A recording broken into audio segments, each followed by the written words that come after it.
ci projet bi. maa ngi koy nettali keroog bi ñu demee ci pencum sëñ Basiru. boobu sëñ Muntaxa bi toog tey moom lañ ko fekk.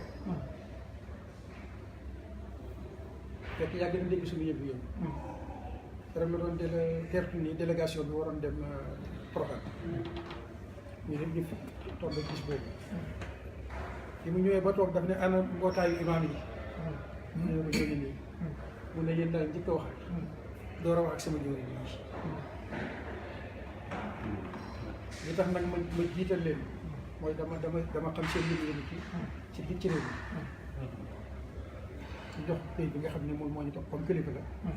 jox ko këyit bi mu jël ko rapidement moom bëri xam-xam la dafa jàng même doom yi sax dañu jàng dafa jàngantu même doom yi sax noonu bi mu liiree kii ba pare mu ne ma sëñ ndaw ma ne ko mu ne ma ba ma nekkee sëñ Muntaxa ba fii ma toog kenn mosut maa indil wax wala proposition ma ñëwee koo toog ne ko ànd naa ci wala ànduma ci ndax dama am kilifa mu ne waaye ba mu des yéen seen jéego bii ngeen di jéego fii laa leen di tontoo ci sama kanam jëw yëpp maa ngi yéen a ko bokk birëg bi ci te comme yëg naa ne da ngeen dem Touba bu ngeen demee Touba ka ngeen fay fekk di suñu kilifa ñun ñëpp kàddu yi ngeen dégg fii da ngeen ko dégg ñu ko ci rafetu seen liggéey keroog nee na ma sëñ Ndaw ma ne ko mu ne ma ba ma nekkee sëñ Muntaxa ba fii ma toog ñetti kàddu la boobu mooy bu njëkk bi mu ne ñaareel bi mosuma am proposition buñ ma indil bu ma neexee nii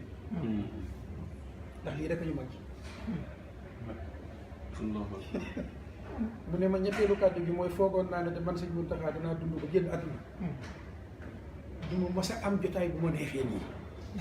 loolu nag yéen jëwriñ ñëpp seetale ko ñii jumaa ji seen jumaa la penc bi seen wut penc la lépp luñ fi soxla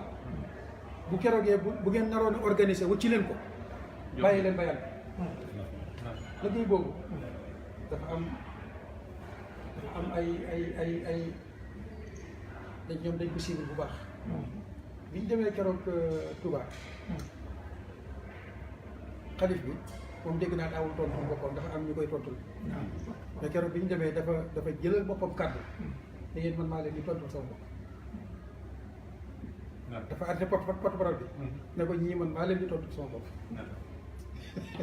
wax lu raw ci gàttal la koy wax oto yi yëgoon ñaari kàr-kàr yi gannaaw yi daf ko duy suukar ak tàndarma ba mu andi liggéey boobu comme ngay junj nii nag il faut ñu rassemblement ñu tey rassemblement boobu nag neexul ñu ko def waaw du leen neex moom gis nga ko téye bi ñu ma téye nii loolu xam na waaye loolu am na lu bëri lu ma ci xam loolu li may gis ni am na lu bëri lu ma ci xam loolu parce que tamit kaw laa dëkk